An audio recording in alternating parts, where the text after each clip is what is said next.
Okay, this tutorial video is to show you how to access the Blackboard Learning Management System, which is used for the SUNY Oneonta Masters in Dietetic Internship Program. If you're watching this, you're most likely a primary or secondary preceptor or a CHIP preceptor in our program. So thank you for your participation, and hopefully this helps clear up any issues you might be having getting on Blackboard. So the first thing to do is actually get to the site. And so if you go to the top, you're going to type in blackboard.oneonta.edu and click enter. And that'll take you to the home page of the Blackboard site for SUNY Oneonta. And from here, what you'll do is click this login box on the left-hand side. And then you'll need to input the username and password that you should have been emailed by the internship director. So I'm going to use my own username and password. You would use yours, and then you'll just click sign in. If anyone's having trouble with their username and password, feel free to just call the director and we can work that out for you. Okay, so after you sign in, yours will look something similar to this. All of ours will look a little bit different. Yours will likely have, of course, less courses on this My Course section over on the right. But I do want to point out the courses are split by semester. So if we're having you in the summer semester, you should see a summer section, the fall, and the spring. If you're a primary or secondary preceptor, you should see all 3 semesters by the spring, but they do show up once classes start that first day of the corresponding semester. Our CHIP preceptors only have access to the course that pertains to them in the fall and then the spring. And just to go over what those are, if you are a primary preceptor in the summer, you should have access to this course that you see here, which is Applied Nutrition Assessment and Intervention, Nutrition 551. If you are in the fall semester as a primary preceptor, you should have access to this course, which is Applied Nutrition Therapy, Nutrition 556, and in the spring semester as a primary preceptor, you would have access to the Nutrition and Community course, which I believe is Nutrition 545. So that's what you would be looking for over here based on semester. If you're a CHIP preceptor in the fall, I don't have it here, but the course to be looking for is the Service Learning Project Proposal, Nutrition 580. And in the spring would be Nutrition 581. And so you would have access to those. So from here you would go ahead and click on the course. I'm going to use the Fall Applied course. But again, if you're a CHIP preceptor, the courses are all set up very similarly. So even though the primary preceptors would have access to this one, it will look very much the same when you go in your Nutrition 580 or 581 course. So when you log into the course, over on the left-hand side, you will see a gray box, and in that box is going to be the basic content of the course. You can see everything in the course, so if you wanted to go in and look at what the students are doing in terms of their coursework, you could click on the Modules section. Under Course Calendar is all the due dates, including the preceptor due dates. Those would also be listed there. Course information is where we ask our instructors to post the syllabus for the course. So all that information is there. Also under course information is where the contact information is for the instructor. So as a preceptor, what you're looking for here really is the preceptor portal, or it might just say preceptors or for preceptors, but specifically there will be something that will indicate the section that is for preceptors. And you would want to go ahead and click on that. What's nice about this section of the course is that only you as a preceptor have access to it. And so the students are aware of the evaluations that you need to submit. They're aware of the due dates, so they can help you, remind you of when those things are coming up, but they can't actually see any of your submissions or see any of this content here. So you want to go ahead and click that folder. And now you're inside the preceptor portal, so that section that only preceptors can see. Again, it'll look a little bit different depending on how the instructor for the course has set something up for you, but what you will always see here is some sort of indication that this is the area where you will be evaluating your intern. And so for this course, I have it right here at the top. So it gives you a little bit of information here about what you'll find in this folder, but by clicking on the bold text, you will open the folder where all the evaluations are. Now this is actually my course, so I like to split things up for the preceptors by month, but some of the instructors will not do this. You'll just see all of the different assignments listed once you click on that initial folder.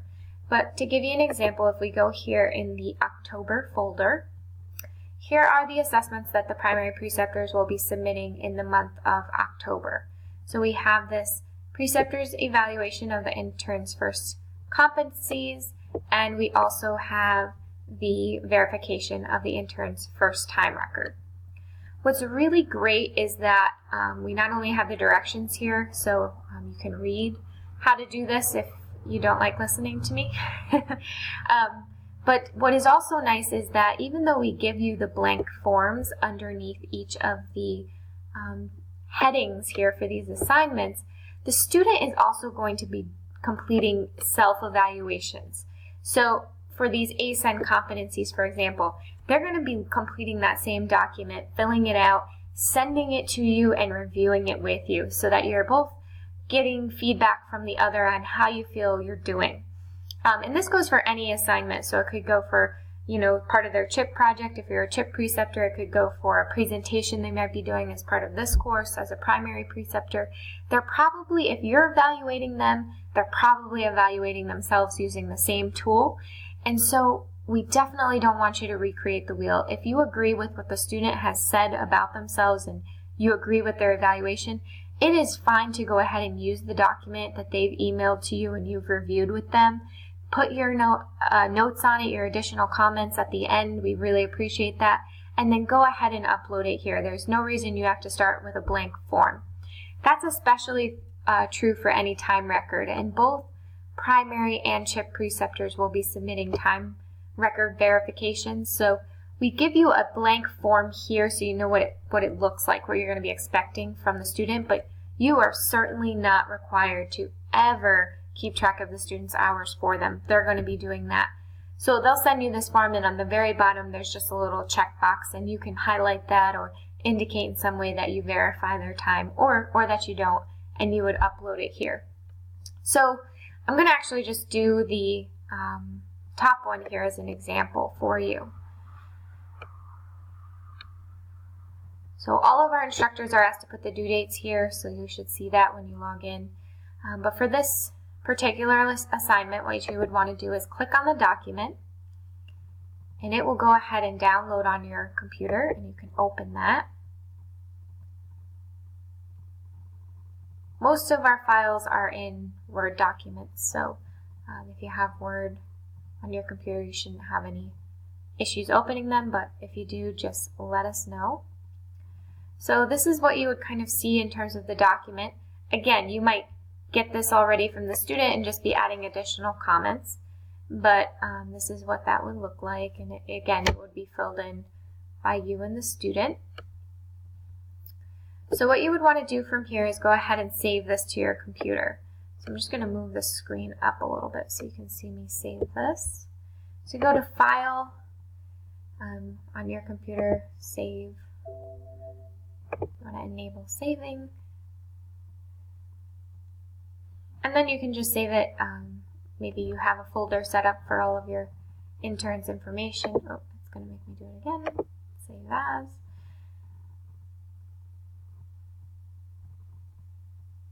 But wherever you save it, just make sure you know where it is, so you know how to find it. We would so appreciate if you put the student's name in the title of the document somewhere, but not necessary, so I'm just going to save it in my documents. So I'm just going to call this the test and save that. And then you can exit out of that once you've saved it and completed it.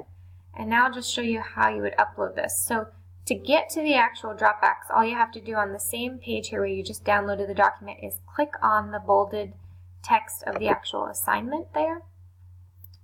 And this is going to open up really more of the assignment instructions. So you could open this from the get-go as well, and you can download that form from here. But it tells you the due date, how many points the student's going to earn for your assessment of them. The instructions again are here, and the document as well. So again, you could click it right here and download it as well. So you can add comments here if you have something you want to tell the instructor. We will see that when we go to grade it. But to upload your file, you'll hit Browse My Computer. You'll find your document under Documents. Here's mine. So I click on that. And then you'll just click Open. And now you can see your document is here. If for some reason you uploaded the wrong file or you need to change it, you can just click this Do Not Attach button, and then you can reattach a new file. So I'm just going to move the screen down a little bit so you can see the bottom. So here at the bottom, again, you can add comments if you would like, but you'll just go ahead and hit Submit.